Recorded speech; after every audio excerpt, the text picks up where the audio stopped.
Sometimes the most profound connections are born in moments when strangers become saviors, and a single act of courage can rewrite two incomplete stories into one whole. This video will tug at your heartstrings. Witness the incredible moment when a single dad's compassion and quick thinking turned a terrifying situation into a life-saving experience, leaving him with a lasting bond with a grateful mother and a newfound purpose. The autumn rain fell in sheets across the industrial skyline, washing away the grime that had settled on windshields overnight.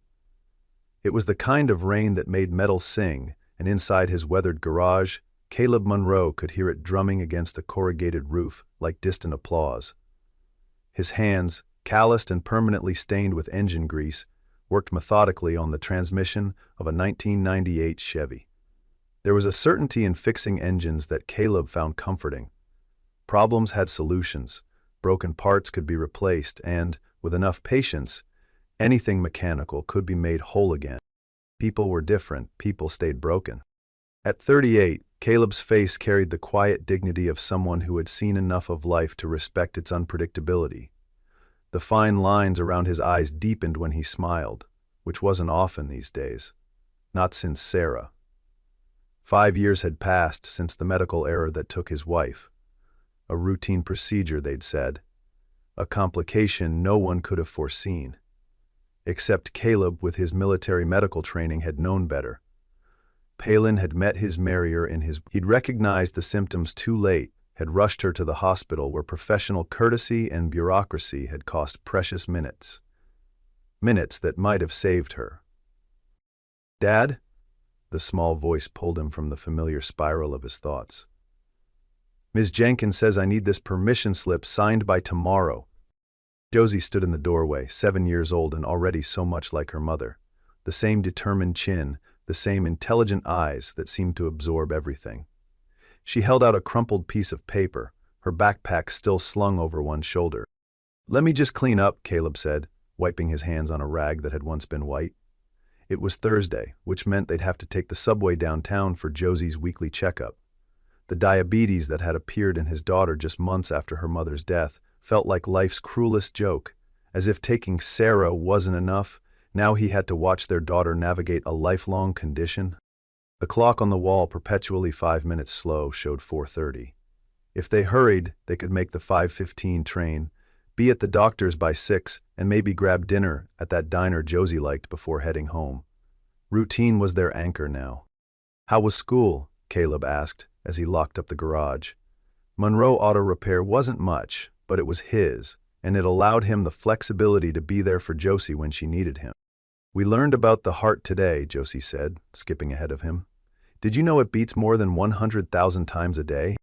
Caleb nodded, thinking of all the heartbeats that had passed since Sarah's had stopped. 182,500,000, give or take. The math was automatic now, a silent counting that never ceased. "And Mrs. Lee said my drawing was the best in class," Josie continued, unaware of her father's thoughts. "I drew our family, you, me, and Rufus." Rufus was the stuffed bear that had been with Josie since her first birthday, now missing an eye and sporting several amateur repair jobs courtesy of Caleb's inexpert sewing. The walk to the subway station was familiar, their footsteps in perfect sync. They passed the same landmarks, the Korean grocery with its bright fruit displays, the laundromat where the elderly Mr. Kwan always waved, the abandoned lot where wildflowers somehow persisted through the concrete cracks. Caleb had chosen this neighborhood after selling their suburban home. It was affordable, close to good schools, and, most importantly, far from the hospital where Sarah had died. The subway entrance loomed ahead, its fluorescent lights harsh against the deepening dusk. Josie gripped Caleb's hand tighter as they descended the stairs. She'd never liked crowds, and rush hour on the Blue Line meant they'd be standing most of the way. "Ticket check at the next station," the automated announcement chimed as they boarded. The car was packed, as expected. Caleb lifted Josie onto his hip, something he still did even though she was getting too big for it. She rested her head against his shoulder, her small fingers playing with the collar of his worn jacket. The familiar sway of the train, the background murmur of conversations, the occasional screech of metal on metal as they rounded corners. These were the rhythms of their Thursday afternoons. Caleb closed his eyes briefly, allowing himself a moment of weariness. That's when he heard it, a gasp, followed by a soft thud. His eyes snapped open. 3 seats away, a woman had slumped forward, one hand clutching her rounded belly, the other gripping the metal pole with white knuckles. Her face contorted in pain, beads of sweat forming along her hairline despite the car's chill. "Excuse me," Caleb said, already moving toward her, setting Josie down carefully. "Ma'am, are you all right?" The woman looked up, her eyes wide with fear. She shook her head, unable to speak through what Caleb immediately recognized as a contraction. Around them, passengers shifted uncomfortably, some pretending not to notice, others casting concerned glances before returning to their phones. "I think," the woman managed, her breath coming in short bursts. "I think the baby's coming. It's too early. I'm not due for—" Another contraction hit, cutting her words short. Caleb's training took over, muscle memory from years as a combat medic before he'd left the service to start a family. "I'm going to help you," he said, his voice steady. "I have medical training. What's your name?" "Meredith," she gasped. "Meredith Quinn." "Okay, Meredith. I'm Caleb. That's my daughter, Josie. I need you to focus on your breathing while I see what's happening." He looked up, addressing the crowd. "I need space. This woman is in labor." His authoritative tone, rarely used in civilian life, had an immediate effect. People stepped back, creating a small circle around them. An elderly woman offered her seat cushion, which Caleb gratefully accepted. "Josie," he called to his daughter, who stood frozen, watching with wide eyes. "Come here, sweetie. I need your help." Josie approached cautiously, her fear giving way to curiosity. "Remember how we practice for emergencies?" Caleb said, maintaining eye contact with Meredith while speaking to his daughter. "I need you to be my assistant.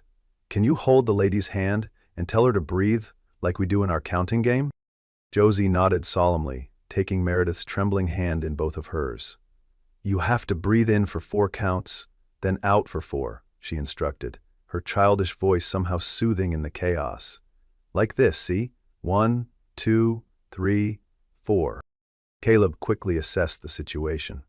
The contractions were coming too quickly, and from Meredith's reactions, he could tell the baby was well on its way.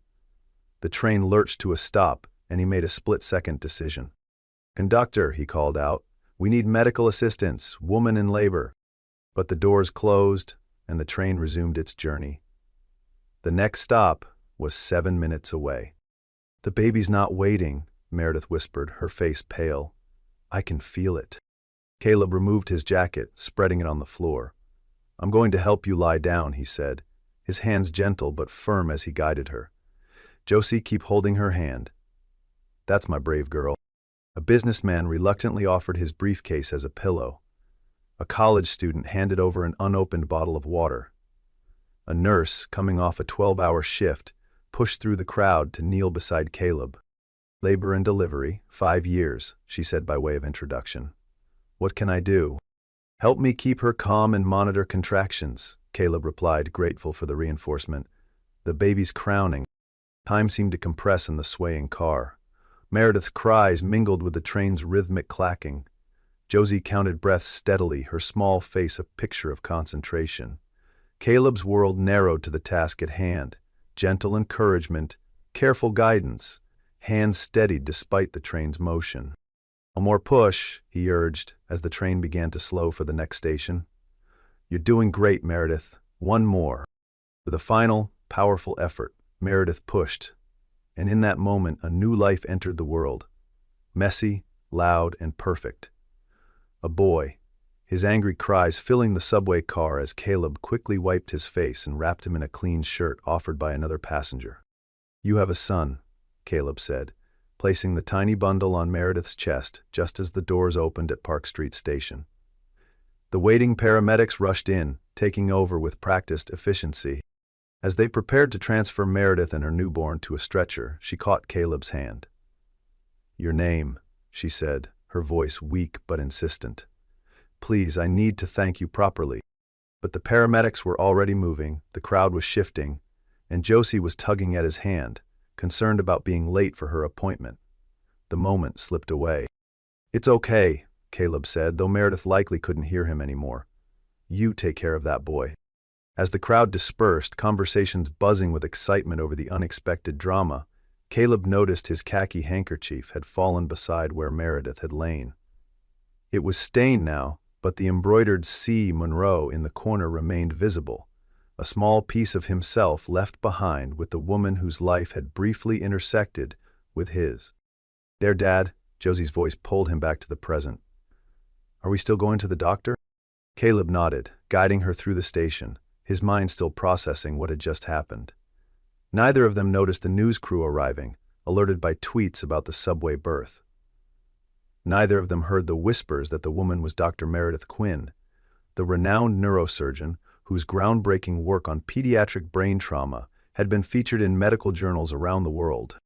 By the time Caleb and Josie emerged from the doctor's office an hour later, the story was already trending. But they simply walked to the diner as planned, ordered their usual meatloaf special for Josie, meatloaf special for Caleb, and continued their Thursday routine, unaware that anything had changed. 3 weeks later, the sleek black Audi pulling into his potholed parking lot looked as out of place as a swan in a mud puddle. Caleb was underneath Mrs. Rodriguez's ancient Honda when he heard the car door close.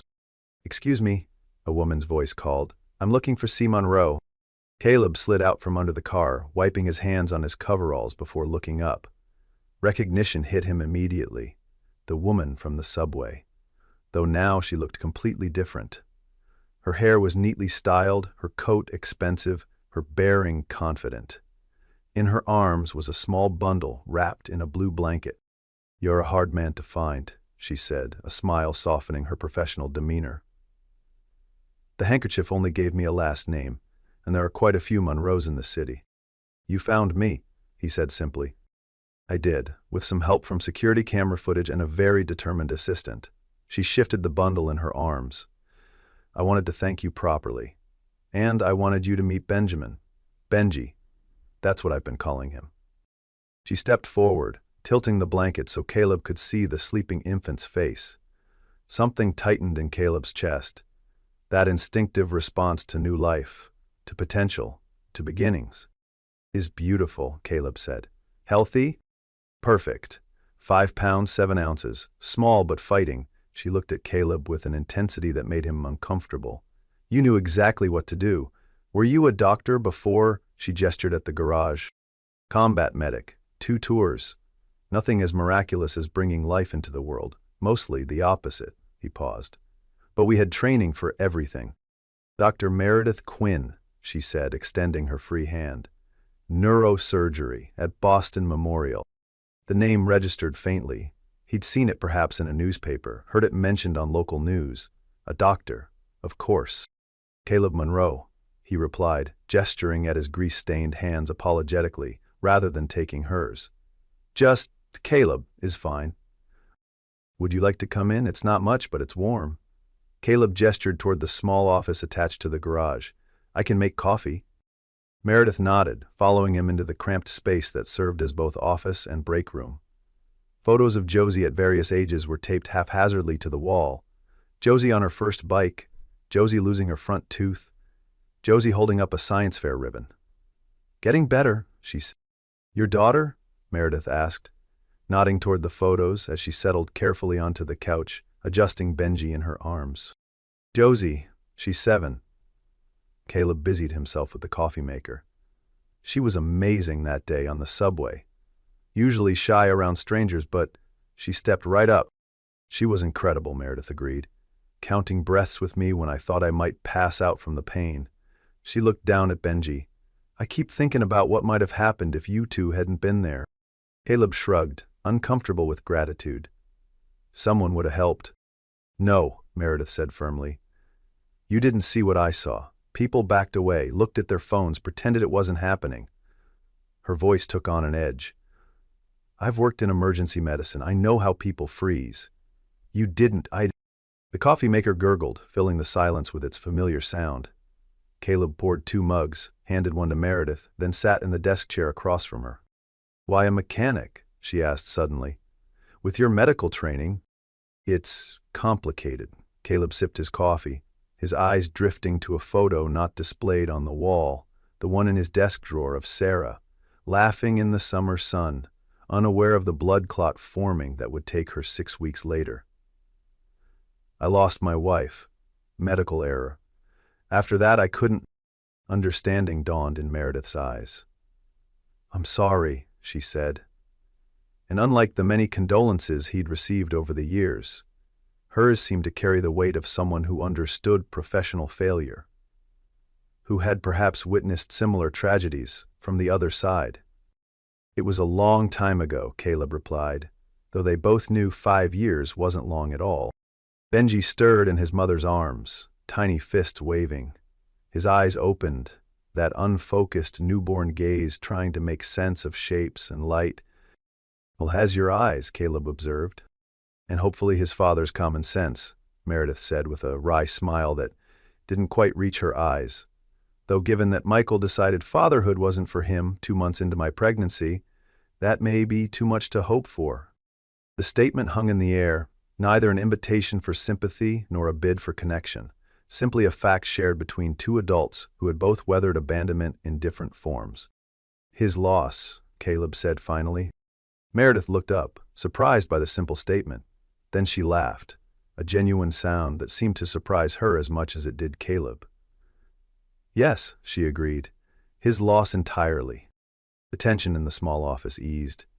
When the garage door creaked open an hour later, announcing Josie's return from school, it felt almost natural, as if this impromptu coffee between strangers was a regular occurrence.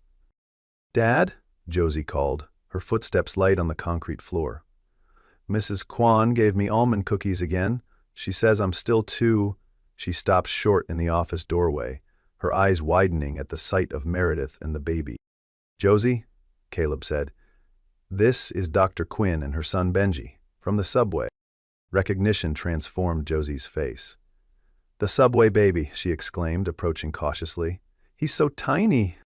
"Would you like to hold him?" Meredith asked, already shifting forward. Josie looked to her father for permission. At his nod, she carefully set down her backpack and perched on the couch beside Meredith, arms positioned exactly as Caleb had once shown her with a neighbor's infant. "Support his head," Meredith instructed, transferring Benji with the practiced ease of a medical professional. "That's perfect." Josie's face was solemn with responsibility as she cradled the newborn. "Hello, Benji," she whispered. "I'm Josie. I helped when you were born." Something shifted in that moment. A connection formed, invisible but undeniable. Caleb saw it in the gentle way Josie stroked Benji's cheek, in the protective posture of her small shoulders. Meredith saw it too, her eyes meeting Caleb's over the children's heads. A silent understanding passed between them. This moment mattered, though neither could have explained exactly why. "We're having pizza for dinner," Josie announced. "Tuesday's pizza night. You could stay if you want." The guileless invitation hung in the air. Caleb started to form a polite excuse, to save Meredith from having to decline, but she spoke first. "I'd like that," she said softly, "if it's all right with your dad." And somehow, it was. That night, in their small apartment, they shared pizza while Benji slept in a makeshift bassinet. They talked about everything and nothing. Josie's science project, the classic car Caleb was restoring in his spare time, Meredith's plans after maternity leave. It felt ordinary, it felt right. What began as a courtesy call transformed, gradually, into something neither of them had anticipated. Coffee at his garage became lunch at the diner, weekend afternoons at the park, where Josie pushed Benji's stroller with determined concentration. They were careful, both of them, to maintain the fiction that this was about the children. Josie's attachment to Benji, Benji's need for positive male influence. 2 months into this undefined relationship, Meredith extended an invitation that changed everything. "Arter's Market?" "I'm hosting a small gathering," she said, as they watched Josie help Benji grasp a plush toy. "To celebrate Benji's first months and my return to surgery. Just colleagues, a few friends, nothing fancy." The hesitation in her voice belied the casual description. "I'd like you and Josie to come." Caleb looked up from the stroller he was adjusting. "Us." Of course, Meredith said, a faint flush coloring her cheeks. Benji wouldn't understand if his two favorite people weren't there. We'll be there, he said simply. On Saturday evening, Caleb stood before his bedroom mirror, adjusting the collar of his only dress shirt, white, slightly yellowed at the edges from infrequent use. Josie sat on his bed, already dressed in her Christmas dress, though it was only October, swinging her feet as she watched him struggle with a tie he hadn't worn since Sarah's funeral. "Do I look okay?" he asked, more to himself than to his daughter. "You look handsome," Josie declared with the absolute confidence of a 7-year-old. "Like a prince in the books." Caleb smiled, giving up on the tie and leaving it hanging loose around his neck. "And you look beautiful, Jojo, like a princess." "I'm not a princess," she corrected seriously. "I'm a scientist who's going to help babies like Benji." The declaration caught him off guard. "Is that what you want to be, a doctor?" Josie nodded. "Like Dr. Quinn, she helps people's brains when they're sick. I want to help babies." Meredith's home was in a historic brownstone in Back Bay, its elegant facade illuminated by tasteful landscape lighting. The door opened before they could ring the bell, revealing Meredith in a simple black dress, her hair swept up elegantly. "You came," she said, relief evident in her voice. "I was afraid you might change your mind." "We brought cookies," Josie announced, holding up a Tupperware container. "Dad and I made them this morning." "That's very thoughtful," Meredith said, kneeling to accept the gift at Josie's level. "Benji's in the living room with my friend Anna. He's been fussy all day. I think he was waiting for you." Josie needed no further encouragement, darting past Meredith into the house, leaving the adults alone in the doorway. "You look," Caleb started, then faltered, unsure of the right word. "Different?" Meredith suggested with a self-conscious smile. "Beautiful," Caleb finished, "but yes, different too." "Your tie," she said, reaching for the loose ends hanging around his neck. "May I?" He nodded, standing still as her fingers worked deftly, completing the knot he'd abandoned. The moment stretched between them, laden with unspoken words. As Caleb followed her into the elegantly appointed living room, home was the last thing he felt. The space was immaculate, filled with artwork that probably cost more than his annual income, furniture that looked like it belonged in a magazine. And the people? A dozen or so guests in expensive attire, holding wine glasses and engaging in conversations punctuated with knowing laughter. What followed was a blur of names and titles: department heads, attending physicians, a hospital board member. Each greeting was polite but tinged with an unspoken question. Who is this man and why is he here? Caleb answered their inquiries about his work with brief responses, watching their interest fade when they learned he was just a mechanic. He excused himself after 15 minutes of increasingly strained conversation, retreating to the corner, where Josie was still captivated by Benji. The baby had grown so much in 2 months, his features becoming more defined, his gaze more focused. "So you're the subway hero," a voice said beside him. Caleb turned to find a man in his 40s, martini in hand, eyeing him with undisguised curiosity. "Marcus Chen, cardiothoracic. Meredith and I were residents together." "Caleb Monroe," he replied, shifting Benji to extend a hand. "And I'm not a hero, just happened to be there." "Modest, too," Marcus said with a smile that didn't reach his eyes. "Meredith speaks highly of you. Says you were a medic?" "2 tours. Afghanistan, mostly." "Ah, and now you fix cars, is it? Quite a change of pace." The condescension was subtle but unmistakable. Before Caleb could respond, another voice joined the conversation, a woman with sharp features and sharper eyes. "Fascinating career trajectory," she said. "From saving lives to changing oil. Was medicine simply too challenging?" Benji stirred against Caleb's chest, sensing the tension in his body. Across the room, Josie was now sampling appetizers, chatting animatedly with an elderly couple who seemed charmed by her enthusiasm. "I find engines more honest," Caleb said quietly. "They don't pretend to be something they're not." The woman raised an eyebrow, about to respond when Marcus cut in. "I'm sure Meredith appreciates having someone practical in her life right now. Single motherhood can be so demanding, especially for someone with her responsibilities." "If you'll excuse me," Caleb said, his voice tight. "I should check on my daughter." "Is everything all right?" Meredith asked, appearing beside them, concern evident in her expression. "Fine," he said, too quickly. "Just a bit out of my element."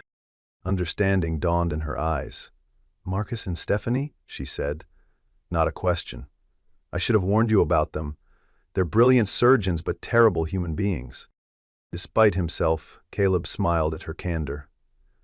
"I've faced worse in combat." "Let's get out of here," Meredith said suddenly. "This was a mistake, not having you here. That's the most right thing about tonight. But this whole event, it's not me. Not anymore." "It is you," Caleb corrected gently.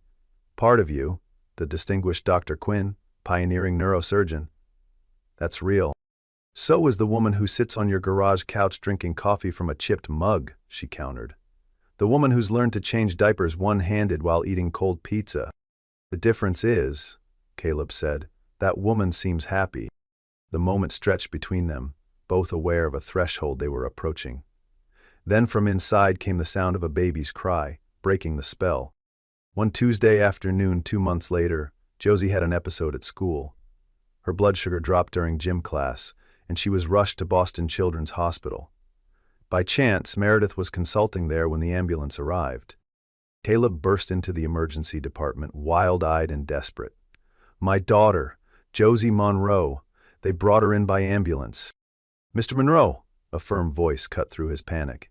He turned to find Meredith striding toward him, her white coat flapping. "Come with me." They reached a curtained bay where Josie lay small and pale on a gurney, an IV in her arm, monitors beeping steadily beside her. Her eyes fluttered open as Caleb approached. "Daddy?" Her voice was weak, confused. "I was running, and then the room went all funny." "I know, sweetie," Caleb said, taking her hand carefully. "You had a low blood sugar episode, but you're going to be okay." "Dr. Quinn helped me," Josie said, her gaze shifting to Meredith. "She was here when I got scared." Hours later, with Josie sleeping peacefully in a hospital bed they'd keep overnight for observation, Caleb and Meredith sat side by side in uncomfortable visitor chairs. "I can't lose her," he said quietly, staring at Josie's small form. "After Sarah, she's everything." "You're not going to lose her," Meredith replied, her voice gentle but firm. "Her diabetes is manageable, and you're the most capable father I've ever met." "Thank you," Caleb said, his voice rough with emotion. "For being there when she needed someone. When I couldn't be." "That's what we do, isn't it?" Meredith replied softly. "We're there for each other, for the children, for—" She hesitated, then finished, "for the people we love." The word was deliberate, an offering laid between them. Caleb looked up, meeting her eyes, seeing in them the same certainty he felt growing in his own heart. "Yes," he agreed simply. "That's what we do." Winter melted into spring. Benji's first birthday approached, marking nearly a year since that fateful day on the subway. Meredith insisted on hosting a small celebration in her backyard. "Just us," she said, "the 4 of us. That's all we need." The day dawned bright and clear, perfect weather for the picnic they'd planned. Benji had finally succumbed to the excitement of the day, napping against Caleb's chest. Josie was carefully collecting acorns nearby, explaining her scientific classification system to herself in a whispered monologue. "I can't believe it's been a year," Meredith said softly, gazing at her son's sleeping face. "Sometimes it feels like that day on the subway was another lifetime, and sometimes it feels like yesterday." "The day everything changed," Caleb agreed. "For all of us." Meredith shifted closer, her shoulder touching his, her hand coming to rest lightly on Benji's back beside Caleb's. "I've been thinking about the future lately." "Oh?" Caleb tried to keep his tone casual, though his heart rate picked up. "I've been offered a position heading a new pediatric neurosurgery center," she said. "It's a joint venture between Boston Children's and Mass General. More administrative than surgical, more reasonable hours." "That sounds perfect for you," Caleb said, genuinely pleased for her. "Congratulations." "I've also been looking at houses," she said. "Outside the city. Something with a yard for the kids. Maybe—" She hesitated, then finished in a rush. Maybe a garage or workshop space. Caleb's breath caught in his throat. Meredith, I'm not asking for answers today, she said quickly. I'm just opening a door, suggesting a possibility. I've been thinking about the future too, Caleb admitted, about what it might look like for all of us. Meredith's hand found his, their fingers intertwining in what had become a familiar gesture of connection. And what do you see? She asked, her voice barely above a whisper. I see Benji's second birthday. And his third. I see Josie helping him learn to read. I see Sunday mornings and homework at the kitchen table and Christmas mornings. He paused, gathering courage. I see you. Always you. Tears gathered in Meredith's eyes, but her smile was radiant. That's what I see too, she said. All of it. Josie looked up from her acorn project, watching them with a child's intuitive understanding of significant moments. Are we going to live together? She called across the yard, her directness cutting through adult hesitation. Because Benji needs his sister close by. That's me, she added, in case there was any confusion. Caleb and Meredith exchanged startled glances, then broke into laughter that startled Benji fully awake. He blinked up at them, confused by the sudden noise, then joined in with his own bubbly giggle. What do you think, little man? Caleb asked, lifting Benji to eye level. Would you like that? All of us together? Benji responded by grabbing Caleb's nose with surprising strength, an act that everyone took as enthusiastic agreement. I think that's settled then, Meredith said, leaning her head against Caleb's shoulder. By unanimous decision, as the sun began to set, casting long shadows across the yard, they remained on the blanket, the four of them together, bound by choice rather than blood, by love rather than obligation. Caleb looked around at the tableau they'd created, this improbable family forged in a moment of crisis, strengthened through months of small kindnesses and shared meals, of bedtime stories and morning coffees. You didn't just help deliver Benji that day, Meredith said, her voice thick with emotion. You delivered me too, from a life that looked perfect on the outside but was hollow within. You showed me what matters. We found each other, Caleb said, encompassing all four of them in the statement. That's what matters. As darkness fell, they gathered their blanket and Benji's birthday gifts, making their way back into the house. Tomorrow would bring decisions about houses and schools, about blending lives and surnames, about the practical details of building a future together. But for tonight, they simply enjoyed the certainty that had grown between them, the knowledge that whatever came next, they would face it as one. From the chaos of that subway car, from two broken stories, they had created something whole, something lasting, something like love. Not the dramatic, instant connection of fairy tales, but the slow-growing, deep-rooted love that comes from shared purpose and mutual respect, from seeing each other clearly and choosing to stay. The kind of love that builds families and futures, that strengthens through challenges rather than fracturing. The kind of love that lasts. Fate rarely announces itself. It arrives in ordinary moments that transform lives forever. The moment Wesley Grant saw the little girl stumble outside the hospital entrance, something inside him shifted. There was no time to think, only act. His hands, calloused from years fixing engines, moved with the precision of his military medic days as he caught her slight frame before it hit the pavement. The child's blonde hair fell across her pale face, her breath coming in desperate, shallow gasps. Hey there, sweetheart, he whispered, his voice steady despite the racing of his heart. I've got you. As he lifted her into his arms and rushed through the hospital doors, Wesley couldn't have known that this single act of instinct would reconnect him with a forgotten past, or that the girl's mother would soon recognize him from a night years ago that neither of them had truly forgotten. The afternoon sun cast long shadows across the hospital parking lot as Wesley leaned against his weathered pickup truck. His shift at the auto repair shop had ended early, grease still staining his dark gray t-shirt and work pants. He checked his watch for the third time in 5 minutes, scanning the hospital entrance for any sign of his 8-year-old daughter, Maisie. She was attending her monthly art therapy session inside, one of the few constants in their lives since her mother had walked out 3 years ago. The autumn breeze carried the scent of antiseptic from the hospital's ventilation system, mingling with the earthy smell of fallen leaves. Wesley took a deep breath, savoring the moment of quiet before his evening of homework help, dinner preparation, and bedtime stories would begin. It was then that he noticed her, a small figure in a pastel floral dress, no more than 7 or 8 years old, struggling to walk along the pathway leading to the hospital entrance.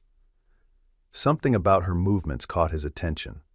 The way her shoulders hunched forward, her hand clutching at her chest, her steps becoming increasingly unsteady. Years of military medical training kicked in before conscious thought could form. The little girl's knees buckled, and Wesley was already sprinting toward her, covering the distance in seconds.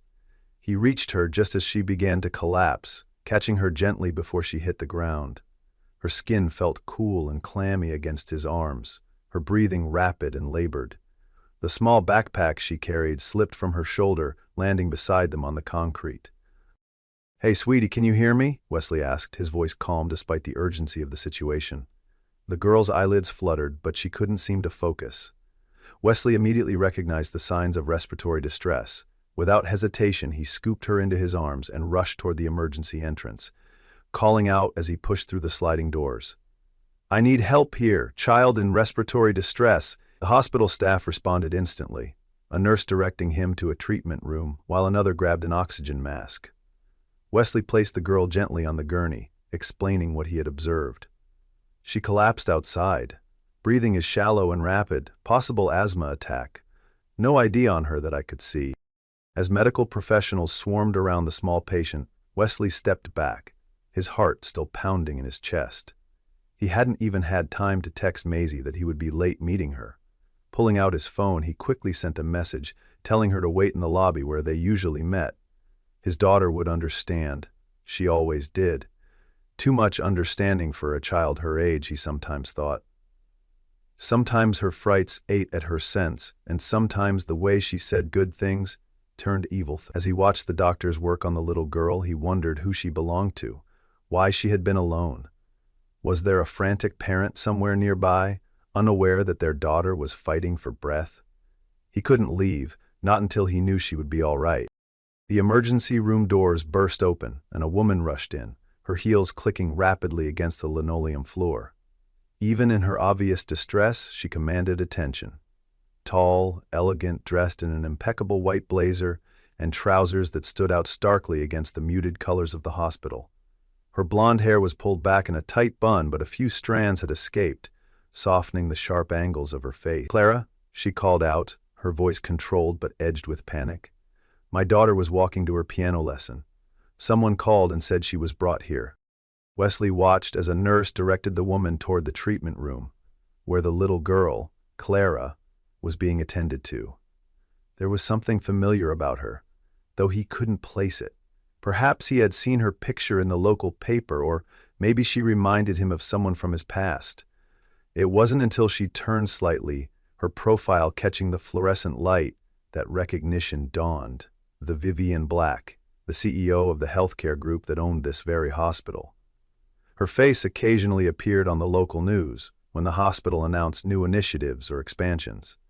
But there was something else, something tugging at the edges of his memory that he couldn't quite grasp.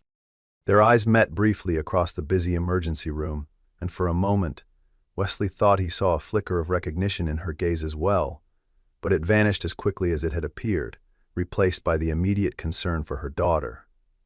She disappeared into the treatment room, and Wesley found himself standing alone. Suddenly aware of the grease stains on his clothes and the stubble on his jaw, he felt distinctly out of place in the sterile environment, yet couldn't bring himself to leave. Not until he knew the little girl would be all right.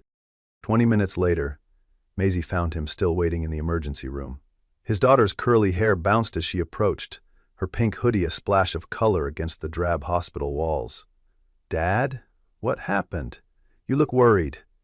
Her perceptive eyes scanned his face, reading the concern there as easily as she read her favorite books. Wesley placed a hand on her shoulder, squeezing gently. "There was a little girl who needed help, Pumpkin. I just wanted to make sure she was okay before we left." Maisie nodded solemnly, accepting this explanation without question. She had inherited his instinct to care for others, a quality that made him prouder than she would ever know. As they turned to leave, the treatment room door opened and Vivian Black emerged, her posture noticeably more relaxed than when she had entered. She paused when she saw Wesley, her professional mask slipping just enough to reveal genuine gratitude. "The nurse told me what you did," she said, her voice softer than he had expected. "Thank you for helping Clara. If you hadn't been there—" She left the sentence unfinished, the implications hanging in the air between them. Wesley shrugged, uncomfortable with the praise. "Anyone would have done the same," he replied, though they both knew that wasn't necessarily true. In a world where people often looked away from others in distress, his immediate response had been to help. Vivian's gaze shifted to Maisie, who was watching the exchange with curious eyes. "Your daughter?" she asked, and Wesley nodded, placing a protective hand on Maisie's shoulder. "Yes, this is Maisie. We were just heading home." Something unreadable crossed Vivian's face as she looked at the girl, a fleeting expression that Wesley couldn't interpret. "Clara has had asthma since birth," she explained, as if feeling the need to offer some context. She was supposed to wait for her driver to take her to her piano lesson, but she decided to walk on her own today. "The doctor says she'll be fine, but they're keeping her overnight for observation." There was an awkward pause, neither adult quite sure how to end the conversation. It was Maisie who broke the silence, looking up at Vivienne with open curiosity. "Is your daughter okay now? Does she like to draw? I go to art therapy here every month." The simple questions, asked with a child's directness, seemed to soften something in Vivienne's demeanor. "She's feeling much better, thank you, and yes, Clara loves to draw. She's quite talented, actually." Another pause, and then Vivienne extended her hand formally to Wesley. "I'm Vivian Black. I don't believe I caught your name." "Wesley Grant," he replied, his calloused hand briefly enveloping her smooth one. "And we should get going. I'm glad your daughter is going to be okay." He gently guided Maisie toward the exit, feeling Vivian's gaze following them until the automatic doors closed behind them. As they walked to the truck, Maisie bombarded him with questions about Clara and her mother, but Wesley found his thoughts drifting back to the strange sense of familiarity he had felt. There was something about Vivian Black that nagged at his memory, something beyond her public persona as a successful CEO, but for the life of him he couldn't figure out what it was. The following afternoon, Wesley was surprised to receive a call from the hospital. Clara Black wanted to thank him personally for his help, and her mother was extending an invitation for dinner that evening. Maisie, overhearing the conversation, immediately began pleading to go along. "Please, Dad, I want to see if she likes the same books I do." Her enthusiasm was hard to resist, and besides, Wesley was curious about the lingering sense of recognition he had felt. Perhaps spending more time with Vivienne would help him place the memory that kept dancing just beyond his reach. The Black residence was not what Wesley had expected. Located in an upscale neighborhood on the outskirts of town, the house was certainly impressive, a modern two-story structure with clean lines and large windows, but it lacked the ostentatious display of wealth he had anticipated. As he and Maisie approached the front door, Wesley felt a nervous tightening in his stomach. He had changed into his least-worn jeans and a button-down shirt that Maisie assured him looked really nice, Dad, but he still felt underdressed for the occasion. Clara opened the door before they could ring the bell, her face lighting up at the sight of Maisie. "You came!" she exclaimed, the enthusiasm in her voice a stark contrast to her pale appearance the day before. She wore a light blue dress that made her look even more delicate, but her eyes sparkled with life. Beside her stood Vivienne, transformed from the harried mother of yesterday into a gracious host. She had exchanged her power suit for a simple cream sweater and dark jeans, her hair loose around her shoulders. The change made her seem younger, more approachable, and that nagging sense of familiarity grew stronger in Wesley's mind. Dinner was a surprisingly relaxed affair. Wesley had expected formal dining and uncomfortable silences, but instead found himself seated at a kitchen island, watching as Vivienne prepared a simple meal of pasta and salad. The kitchen, like the rest of the house, was beautiful, but somehow lacking in warmth, as if it were a stage set rather than a lived-in space. No children's artwork adorned the refrigerator, no family photos lined the walls. The only personal touch was a single-framed photograph on a side table, showing Clara sitting at a piano, her small fingers poised above the keys. While the adults prepared dinner, Clara led Maisie to her room to show her a collection of art supplies that would have made any child envious. Their laughter drifted down the stairs, the sound seemingly out of place in the quiet house. "Your daughter is very kind," Vivian remarked, slicing tomatoes with precise movements. She made Clara feel comfortable immediately. Wesley smiled, pride warming his chest. "She's always been good with people. Gets it from her mother, I guess." The moment the words left his mouth, he regretted them. He rarely spoke of his ex-wife, especially to strangers. But Vivian didn't press for details. Instead, she asked about his work, listening with genuine interest as he described his transition from military medic to auto mechanic. "It's not glamorous," he admitted, "but it pays the bills and gives me the flexibility to be there for Maisie. After her mom left, that became my priority." Vivian nodded, her expression thoughtful. "I understand. Clara is my priority too, though I don't always manage the balance as well as I should." There was regret in her voice, a vulnerability that seemed at odds with her composed exterior.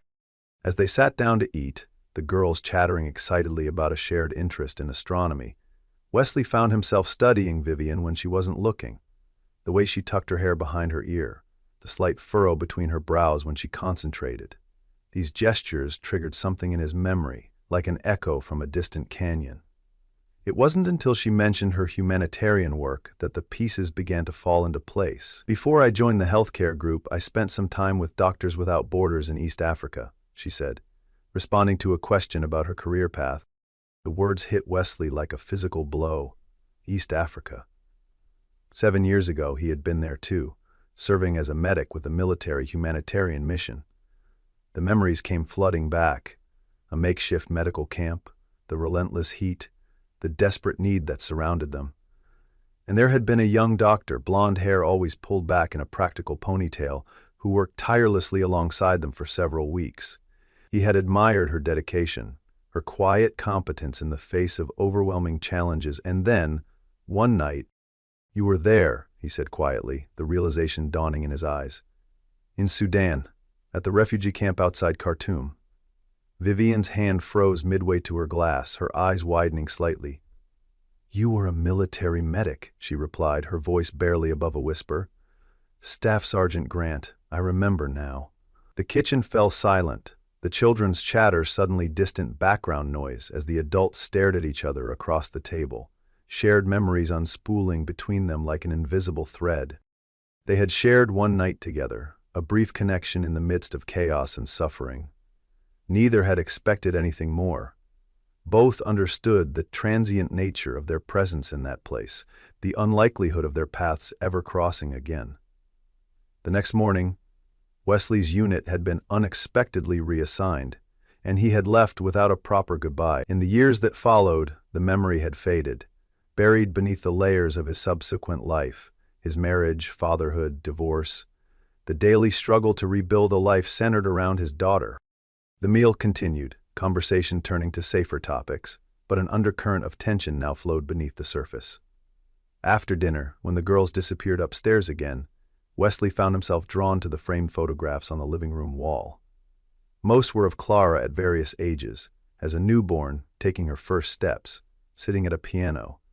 But one photograph, partially hidden behind the others, caught his eye. It showed a group of medical volunteers standing outside a tent hospital, the dusty landscape of Sudan stretching behind them. And there, side by side, though not touching, stood younger versions of himself and Vivian. "I kept it as a reminder of that time," Vivian said quietly, appearing beside him.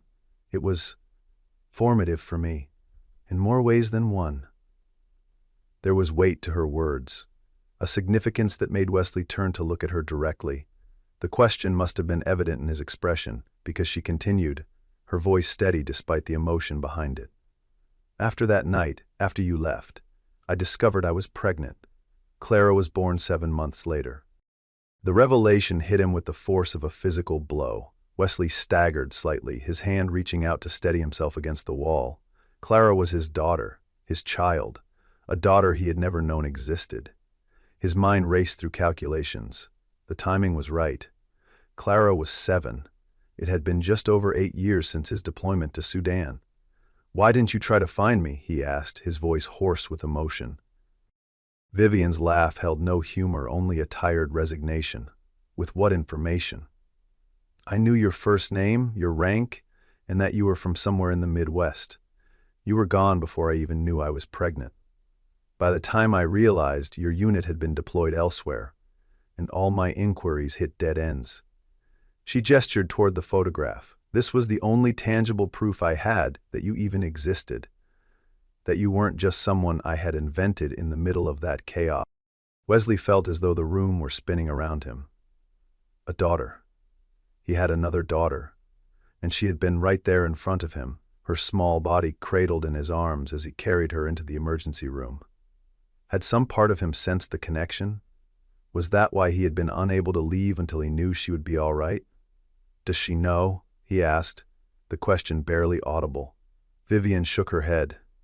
"I've always told her that her father was a brave man who helped people, but that he couldn't be with us. It wasn't a lie, I just didn't have the whole truth to give her." Upstairs they could hear the girls laughing, the sound a stark counterpoint to the heavy silence that had fallen between the adults. Maisie and Clara, half-sisters who had met by chance, drawn to each other without knowing the blood they shared. The realization was overwhelming. Wesley's knees felt weak, and he sank onto the nearest chair, his head in his hands. "I have a daughter," he whispered, the words both a statement and a question. "I have a daughter I never knew about." Vivian sat beside him, her posture rigid despite the emotion in her eyes. "I'm not expecting anything from you, Wesley. Clara and I have managed fine on our own. But when I saw you yesterday, when I realized who you were, I couldn't let you walk away without knowing. It didn't seem right." Her words were measured, controlled, but Wesley could sense the vulnerability beneath them.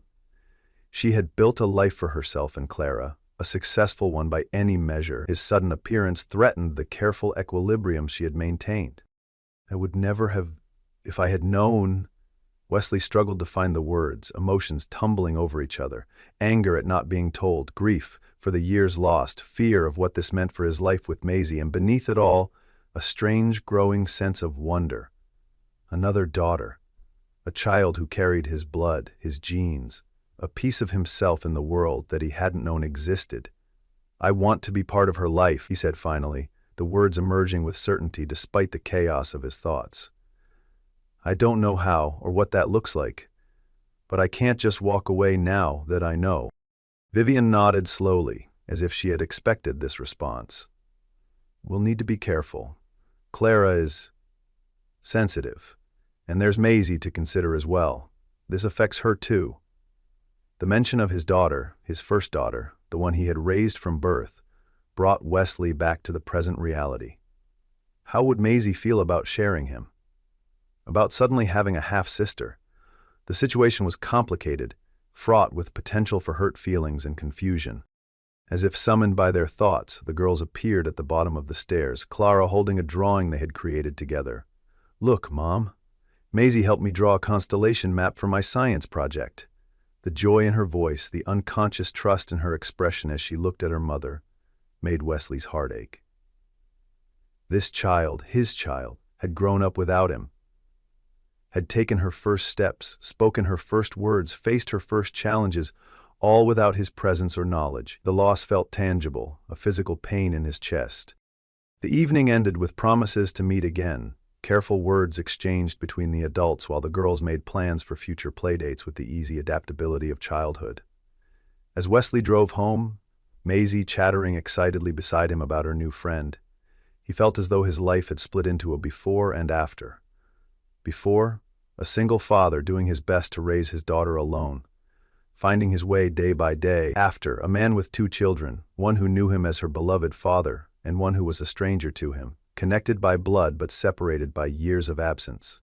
Over the following weeks, Wesley struggled with the knowledge of Clara's existence. He met with Vivian several times, always in neutral locations, coffee shops, parks, to discuss how to proceed. Maisie continued to develop a friendship with Clara, though neither girl knew yet of their true connection. The more time Wesley spent around his newfound daughter, the more he saw himself in her, the shape of her eyes, the way she tilted her head when she was thinking, her quiet determination when faced with challenges. Each similarity was both a gift and a reminder of what he had missed. Vivienne, for her part, maintained a careful distance. She was unfailingly polite, even warm at times, but Wesley sensed her reservations. She had built a life without him, had shaped Clara's world according to her own vision. His presence threatened to disrupt that carefully constructed reality. "She asks about you," Vivienne admitted during one of their meetings. "She wants to know why you keep coming round. She's perceptive, always has been." The comment hung between them, an implicit question about their next steps. Wesley sighed, running a hand through his hair. "I think we need to tell them, both of them. It's not fair to keep this from Maisie either." The thought of that conversation filled him with dread. How would his sensitive, sometimes insecure daughter react to learning she had to share her father? Would she feel betrayed, replaced? The possibility of hurting her was almost enough to make him reconsider his decision to be part of Clara's life. But the alternative? Walking away from a child who was his responsibility, regardless of the circumstances of her conception, was unthinkable. He wasn't that kind of man, couldn't be that kind of father. "We'll do it together," Vivienne agreed, surprising him with her solidarity. "This weekend. We'll tell them together, and then we'll answer whatever questions they have.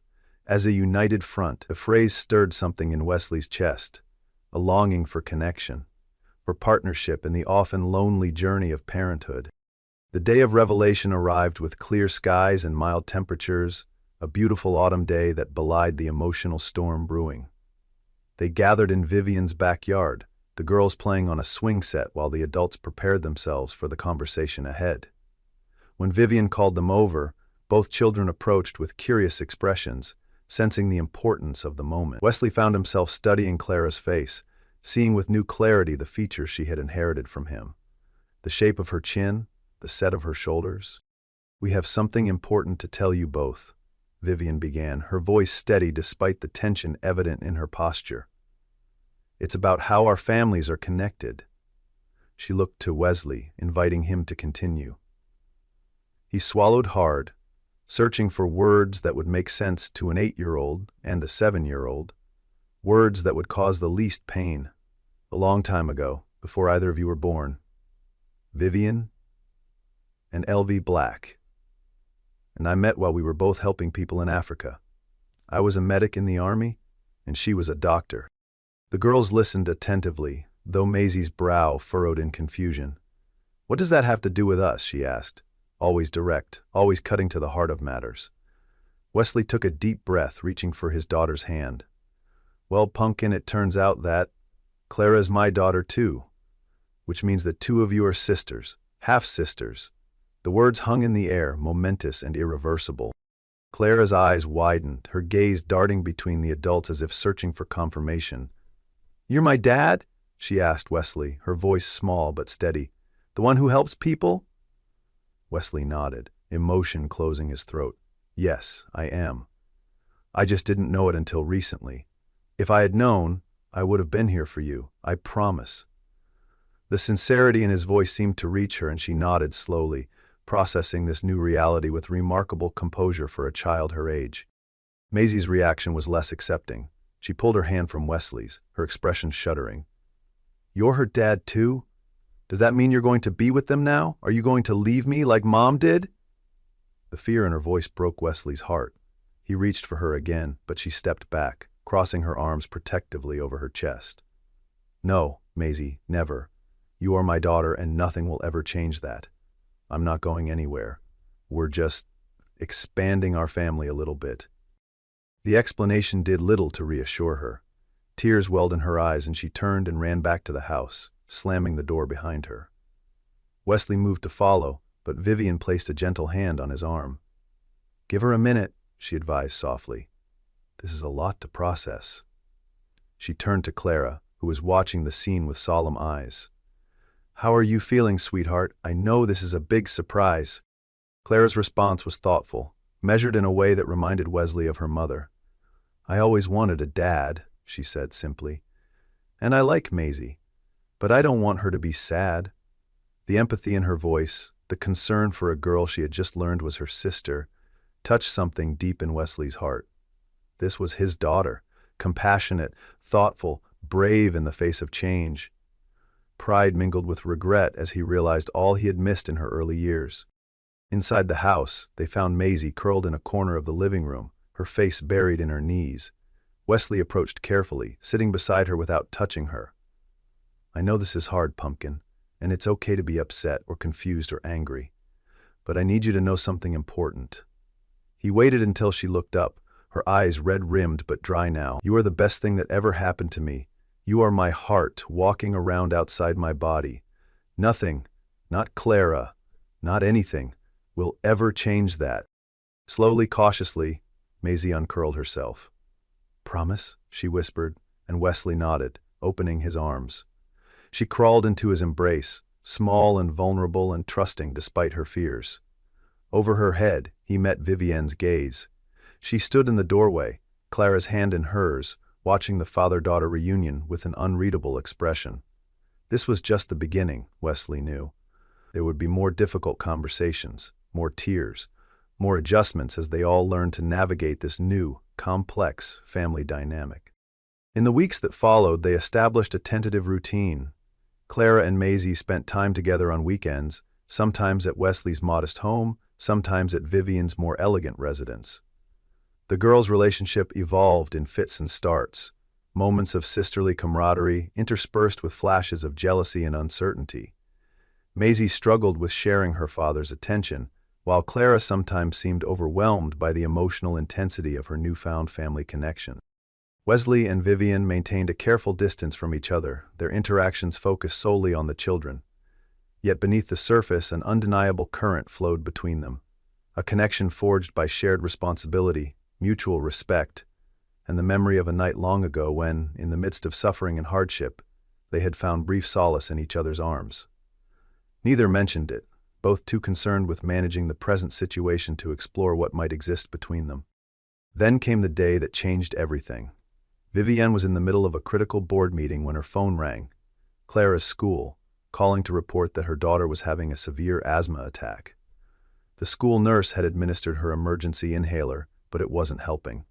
An ambulance had been called, but Clara was asking for her mother. For the first time in her career, Vivienne walked out of a meeting without explanation, her heart pounding with fear as she raced to her car. In her panic, she found herself calling Wesley, her fingers dialing his number before conscious thought could intervene.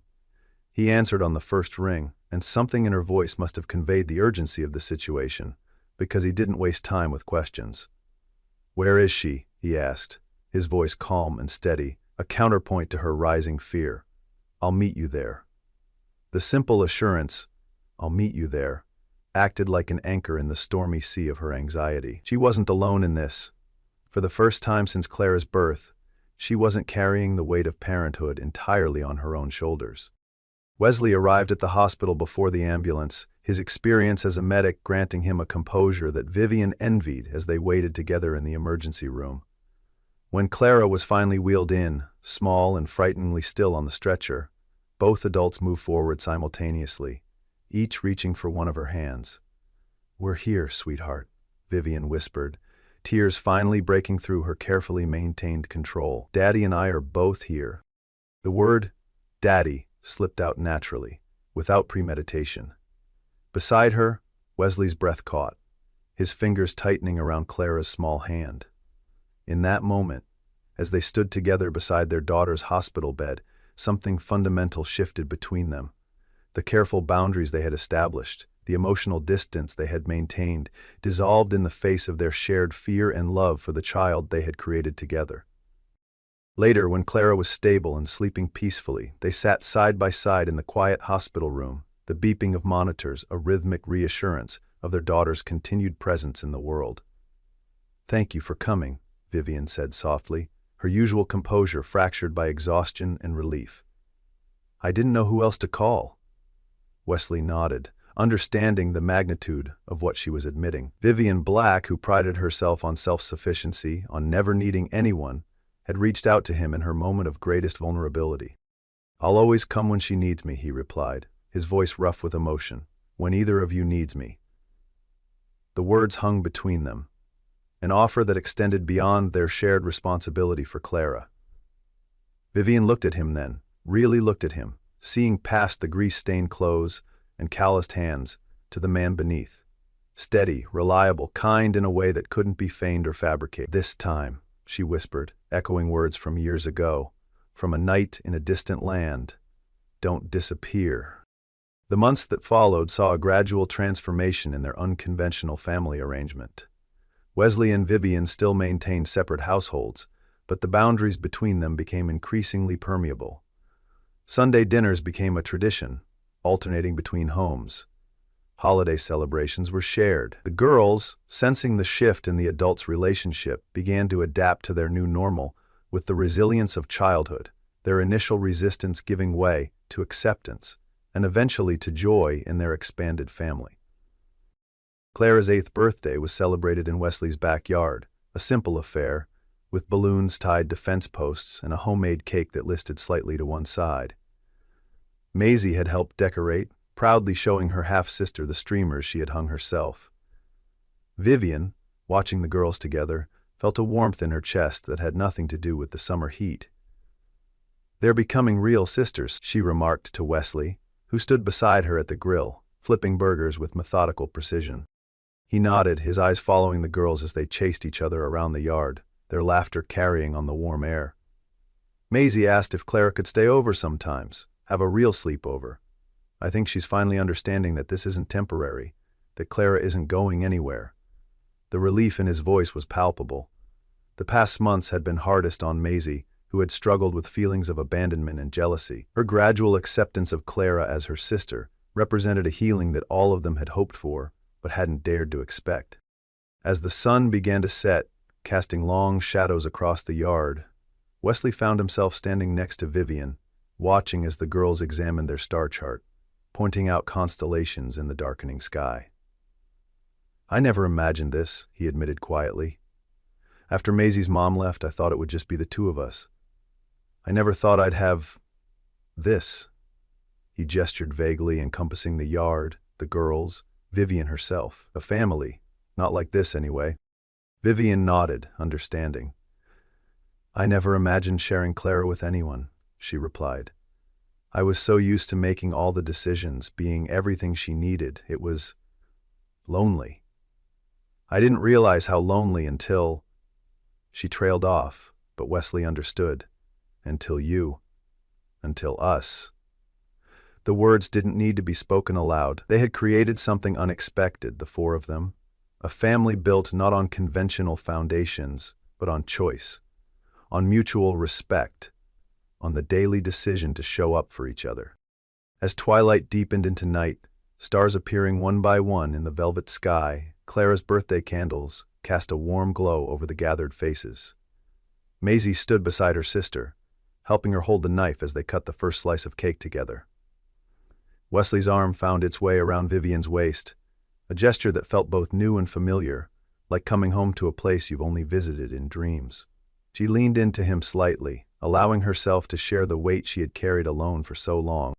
They were not a conventional family, they might never be, but as they stood together under the stars, bound by love and choice rather than obligation, they were exactly the family they needed to be. In the end, it wasn't about traditional definitions or societal expectations. It was about the quiet courage it took to reach across boundaries, to heal old wounds, to create connection where once there had been only emptiness. It was about recognizing that family, in its truest sense, is not defined by blood alone, but by the daily choice to love, to stay, to build something lasting in a world of impermanence. And as Clara closed her eyes to make a wish, the candlelight flickering across her face, her father's eyes, her mother's smile, Wesley and Vivian exchanged a glance over her head. Whatever challenges tomorrow might bring, they would face them together. Not as a traditional family, perhaps, but as something equally powerful, a family forged through chance, cemented by choice, and sustained by love. A family found, not by blood, but by the beating of their hearts in shared rhythm. A family that was, in every way, that truly mattered, exactly as it should be.